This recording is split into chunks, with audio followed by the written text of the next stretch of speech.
The first rule of success is to have a vision. You see, if you don't have a vision of where you go, and if you don't have a goal where you go, you drift around and you never end up anywhere. I mean, as you know, I was born in 1947 in Austria after the Second World War. So I was very fortunate that I stumbled onto my vision. And I didn't really like Austria when I grew up. I couldn't wait to get out of there. I couldn't see myself becoming a farmer or a worker in a factory or anything like that, even though my parents wanted me to stay there and have a normal life. But that was their vision, not mine. My vision was totally different. I felt that I was born for something special, for something unique, for something big. Then one day I went to school. I remember I was 11 years old, and they showed a documentary about America. There they showed this documentary, the huge skyscrapers, the high-rises, the huge bridges, the 6-lane freeways, and all of this stuff. And I said to myself, that's where I want to be. I don't want to be around here with these little farmhouses and these little buildings. I want to be in America. One day after school, I walked by a store in Graz. So I went inside and I looked around, and then I saw a magazine. I saw a bodybuilding magazine that had Reg Park on the cover. Reg Park was then a 3-time Mr. Universe. And I saw him on the big screen as Hercules. I read that and I said to myself, wow, this is the blueprint for my life. This is exactly what I want to do.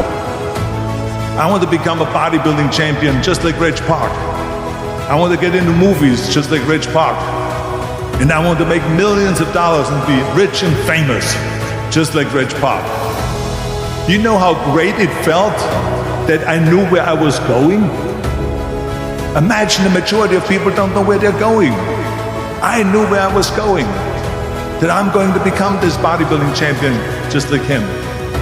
So it was just a question of how do you do it?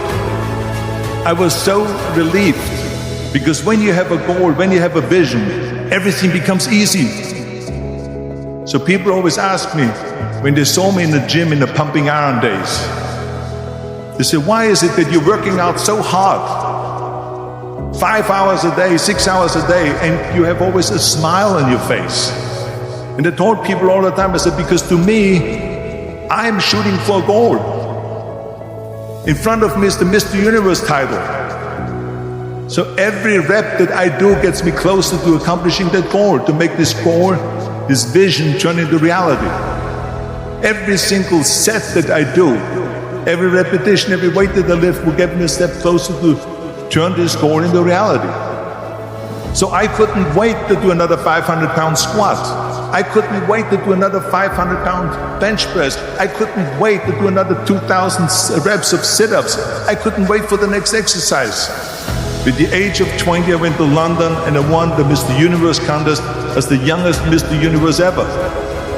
And it was because I had a goal. So let me tell you something, visualizing your goal and going after it makes it fun. You've got to have a purpose no matter what you do in life. You've got to have a purpose. 74% hate their job in America. Now this is not much different when you come to Europe. The majority of people don't like what they're doing, because they're really not doing it because they didn't have a goal and they followed this goal. They just aimlessly drift around, and then all of a sudden there's a job opening, so they get that job because you have to work. But then when you work, it's a chore. It's work. It's not fun. So if you think about, only a quarter of the people really enjoy what they're doing in life. That is unbelievable if you think about it. So I felt so blessed that I knew what I was doing. It's like a medical student that studies and knows he wants to become a doctor. You know where to go. And the same thing is also in politics. I remember that in politics, I had a very clear vision that I will be the leader of California. That's as far as I could go, because I was not born in America, so I could not run for president. So being the governor of the fifth largest state, I should say the largest state, the fifth largest economy in the world, was for me really the ultimate title, the ultimate accomplishment in politics. So even though people came up to me and says, why don't you go and run for something smaller, you're never gonna make it.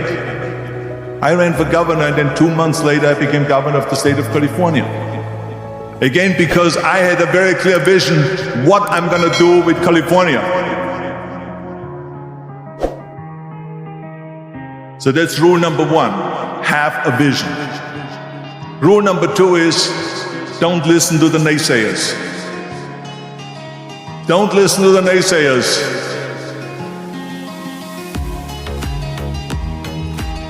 Everything I ever did, the thing that I heard out of people's mouth was, that's impossible. That can't be done. Or no. That is exactly what I heard, and of course I proved to the people that it can't be done. So whenever someone said to me, it can't be done, I heard, it can be done. When they said no, I heard yes. And when they said it's impossible, I heard it is possible. I'm a strong believer of what Nelson Mandela said, that everything is always impossible until someone does it. Well, I'm gonna be the one, I said to myself, I'm gonna do it and I'm gonna show it to them. Maybe it has never been done before. That's perfectly fine with me. But I'm gonna do it. And I did not listen to the naysayers. It's all about the hard work that you put in. I said to myself, in bodybuilding I worked out 5-6 hours a day. I'm gonna do the same thing now for acting.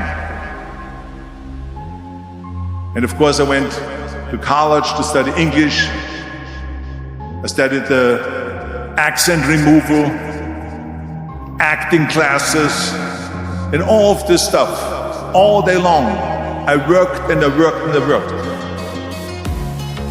And within a short period of time, I made one movie called Hercules in New York, which of course went right into the toilet. But it didn't discourage me. I still had the same vision. And then all of a sudden I did Streets of San Francisco. I did Stay Hungry and Pumping Iron and The Villain. And then all of a sudden I was asked by Dino De Laurentiis in the Universal Studio to star in Conan the Barbarian. And after I did Conan the Barbarian, the director at the press conference said to the press, the director was John Milius, he said to the press, if we wouldn't have had Arnold, we would have had to build one. So think about that. The very body that they said can never be sold because the time is wrong, a few years later, I'm doing Conan the Barbarian, and it was the #1 hit at the box office when it came out in the summer of '82. Think about that. And the director says, if we wouldn't have had his body, we would have had to build one. So all of a sudden, my body became an asset, not a liability. And the same thing was with Terminator. After we were finished filming Terminator, Jim Cameron said to the press, if Arnold wouldn't have had that accent and talked like a machine, I think the movie wouldn't have worked. So think about that. The body and the accent that they attacked was an asset. But I didn't listen to those losers. I didn't listen to them at all. It's just the reality of it is that you cannot listen to the naysayers. So this is a very important lesson for all of you. So when someone says, no, this is a stupid idea, you in your mind, you don't have to say it, but in your mind just say this of you asshole. What do you know?